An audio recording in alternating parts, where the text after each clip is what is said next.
தெரிந்து கொள்ளுவோம் 5 ஆங்கில வார்த்தைகள். தினமும் நாம் கற்றுக்கொள்ளப் போவது 5 ஆங்கில வார்த்தைகள். இன்று முதலாவதாக நாம் கற்றுக்கொள்ளப் போகும் 5 ஆங்கில வார்த்தைகளை பார்ப்போம்.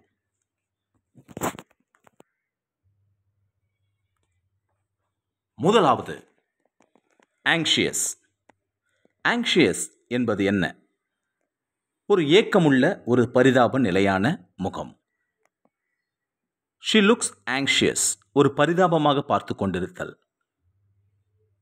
ரொம்ப ஒரு ஏக்கத்தோட, ஒரு எதிர்பார்ப்போடு, ஒரு வலியோடு பார்த்து கொண்டிருக்கக்கூடிய ஒரு முகபாவனை, ஒரு நிலையை தான் anxiousன்னு சொல்லுவோம்.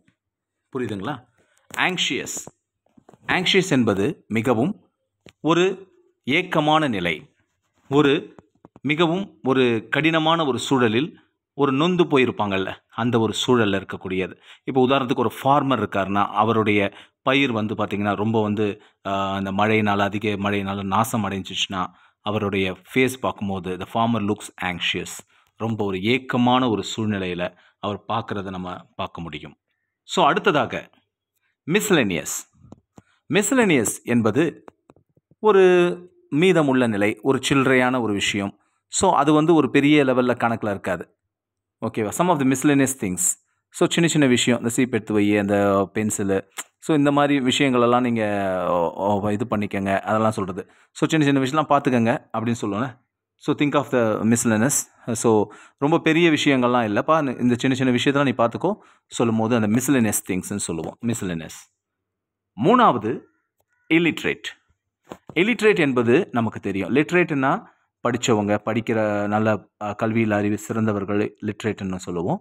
ஸோ illiterate அப்படின்னும் போது கல்வி அறிவு பெறாதவர்கள், கல்வி அறிவு இல்லாதவர்கள்.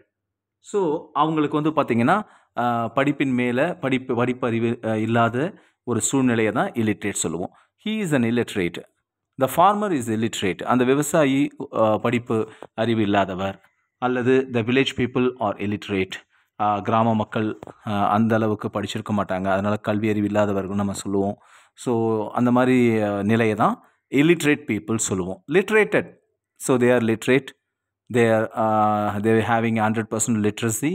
ஸோ அவங்களுக்கு கல்வி அறிவு இருக்கிறது. ஸோ இந்த மாதிரி சூழலில் லிட்ரேட்னு சொல்லுவோம். illiterate என்றால் கல்வி அறிவு பெறாதவர்கள். நான்காவது sensible. சென்சிபிள் என்ன அப்படின்னா அறிவு சார்ந்த அப்போ அவன் அறிவுபூர்வமாக பேசுகிறான். Is speaking sensibly. ஸோ அவன் நல்லா சென்சிபிளாக பேசுகிறான், அறிவு சார்ந்து பேசுகிறான், நல்லா அறிவாக பேசுகிறான், புத்தியாக பேசுகிறான், தெளிவாக பேசுகிறான். அப்போ உணர்வுள்ளதாக பேசுகிறான், சென்சிபிளாக பேசுகிறான். So sensible. Okay. So sensible என்பது ஒரு அறிவு சார்ந்த ஒரு உணர்வுள்ள ஒரு நிலையை தான் நம்ம சொல்கிறோம். அந்த வார்த்தையை தான் அந்த வார்த்தைக்காக பயன்படுத்துறது தான் இந்த சென்சிபிள். டிமினிஷ்.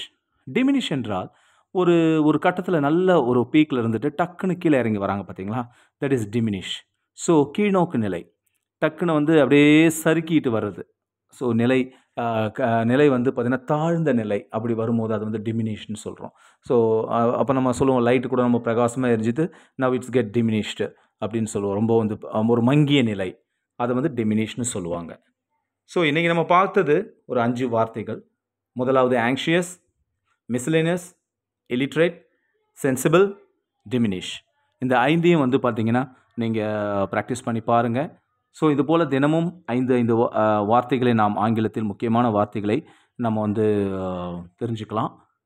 மேலும் நீங்கள் தொடர்ந்து இந்த வீடியோஸ் எல்லாத்தையும் பாருங்கள், லைக் பண்ணுங்கள், ஷேர் பண்ணுங்கள். ஸோ உங்களுக்கு எந்த கமெண்ட்ஸை பாஸ் பண்ணணுன்னாலும் ப்ளீஸ் பாஸ் பண்ணுங்கள். ஏதேனும் விரிவு தேவைப்பட்டது என்றால் நீங்கள் தயவுசெய்து கமெண்ட்ஸில் நீங்கள் சொல்லுங்கள். தேங்க்யூ ஃபார் வாட்சிங்.